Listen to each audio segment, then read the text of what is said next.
नमस्कार बंधुगण आशा करछे आपण माने निश्चय समस्ते भल थिबे। आज आम सीडीबी पेडागोजी पार्ट को आलोचना करिया को जाउचे।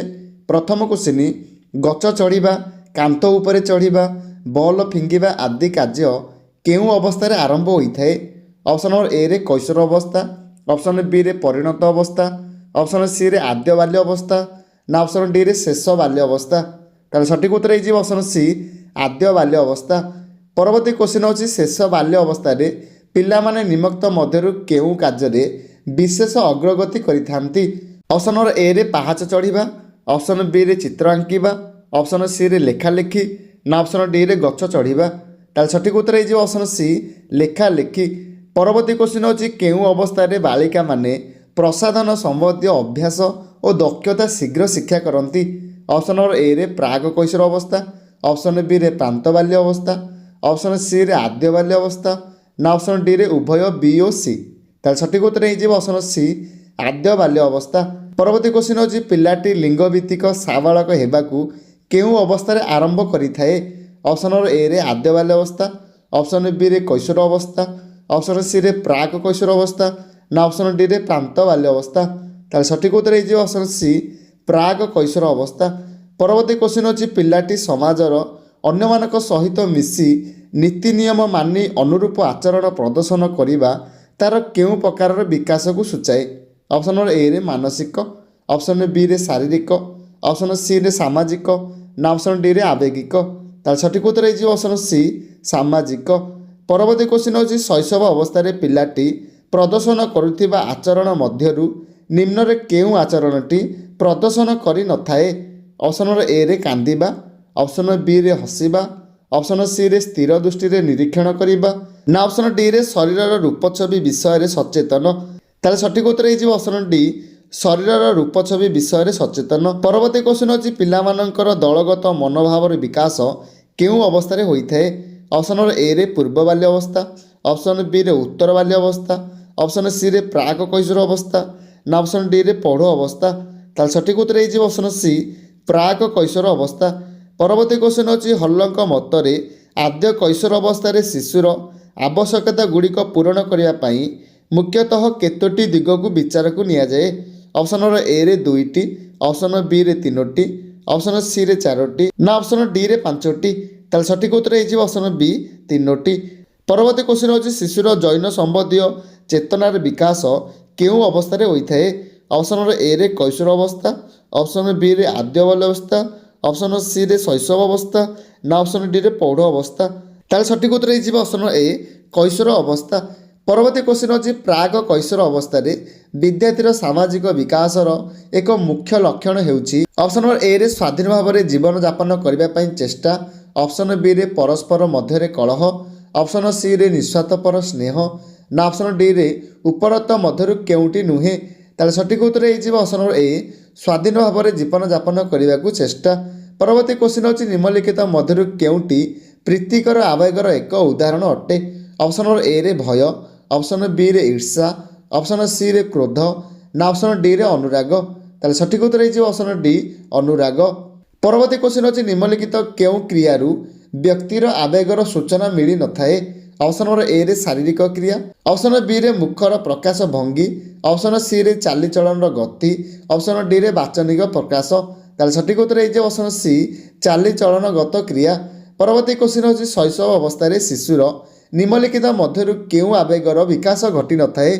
ऑप्शन नंबर ए रे आनंद, ऑप्शन बी रे ईर्षा, ऑप्शन सी रे भय ना ऑप्शन डी रे उपरोक्त समस्त। ताले सठिक उत्तर हे ऑप्शन डी उपरोक्त समस्त।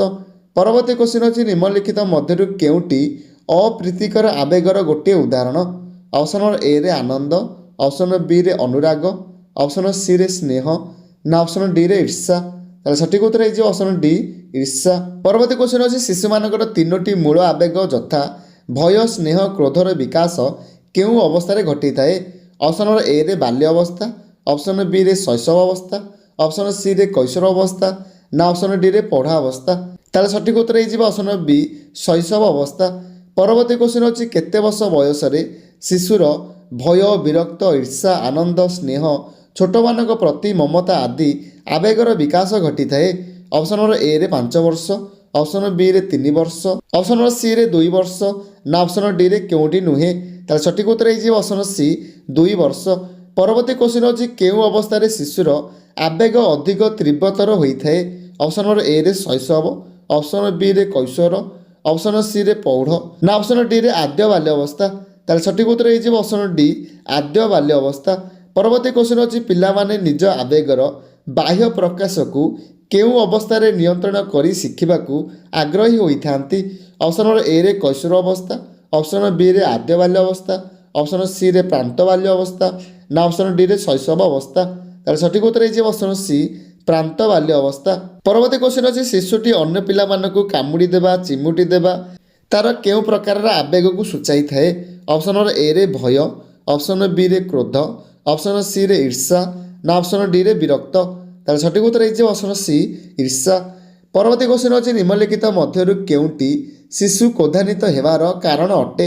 ଅପସନ୍ ନମ୍ବର ଏରେ ଦୈନନ୍ଦିନ ଜୀବନରେ ପିତାମାତାଙ୍କର ଅଯଥା ହସ୍ତକ୍ଷେପ, ଅପସନ୍ ବିରେ ଶିଶୁଟିର ଇଚ୍ଛା ଅନୁସାରେ କାର୍ଯ୍ୟ କରିବାକୁ କୁହାଯିବ, ଅପସନ୍ ସିରେ ସ୍ୱାଧୀନ ଭାବେ ବୁଲାବୁଲି କରିବାକୁ ଦେବା, ନା ଅପସନ୍ ଡିରେ ସ୍ୱାଧୀନ ଭାବେ କହିବାକୁ ଦେବା? ତାହେଲେ ସଠିକ୍ ଉତ୍ତର ହେଇଯିବ ଅପସନ୍ ଏ ଦୈନନ୍ଦିନ ଜୀବନରେ ପିତାମାତାଙ୍କର ଅଯଥା ହସ୍ତକ୍ଷେପ। ପରବର୍ତ୍ତୀ କ୍ୱେଶ୍ଚିନ୍ ଅଛି ଶିଶୁର କ୍ରୋଧ ଶାନ୍ତ କରିବା ଉପାୟ?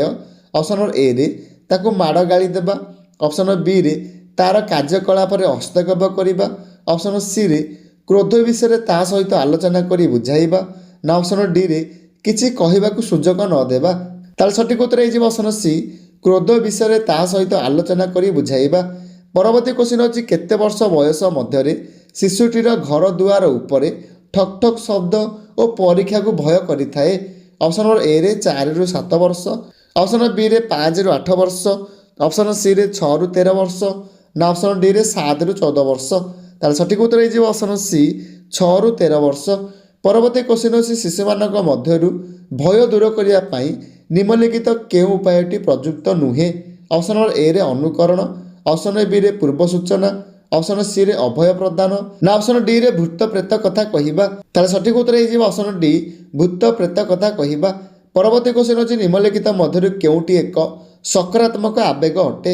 ଅପସନ୍ ନମ୍ବର ଏରେ ଈର୍ଷା, ଅପସନ୍ ବିରେ ଭୟ, ଅପସନ୍ ସିରେ ସ୍ନେହ, ନା ଅପସନ୍ ଡିରେ କ୍ରୋଧ? ତାହେଲେ ସଠିକ୍ ଉତ୍ତର ହେଇଯିବ ଅପସନ୍ ସି ସ୍ନେହ। ପରବର୍ତ୍ତୀ କ୍ୱେଶ୍ଚିନ୍ ଅଛି ଶିଶୁମାନେ ସେହି ଶିକ୍ଷକକୁ ସ୍ନେହ କରନ୍ତି ଯିଏ ଅପସନ୍ ନମ୍ବର ଏରେ ନିର୍ଦ୍ଦୟ, ଅପସନ୍ ବିରେ କଠୋର, ଅପସନ୍ ସିରେ ସ୍ନେହୀ, ନା ଅପସନ୍ ଡିରେ ରାଗି? ତାହେଲେ ସଠିକ୍ ଉତ୍ତର ହେଇଯିବ ଅପସନ୍ ସି ସ୍ନେହୀ। ପରବର୍ତ୍ତୀ କ୍ୱେଶ୍ଚିନ୍ ଅଛି ନିମ୍ନଲିଖିତ କେଉଁ କାରଣ ଯୋଗୁଁ ଶିଶୁଟି ଈର୍ଷାନ୍ୱିତ ହୋଇଥାଏ?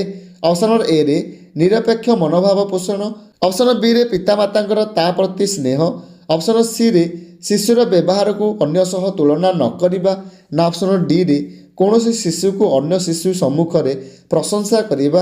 ତାହେଲେ ସଠିକ୍ ଉତ୍ତର ହେଇଯିବ ଅପସନ୍ ଡି କୌଣସି ଶିଶୁକୁ ଅନ୍ୟ ଶିଶୁ ସମ୍ମୁଖରେ ପ୍ରଶଂସା କରିବା।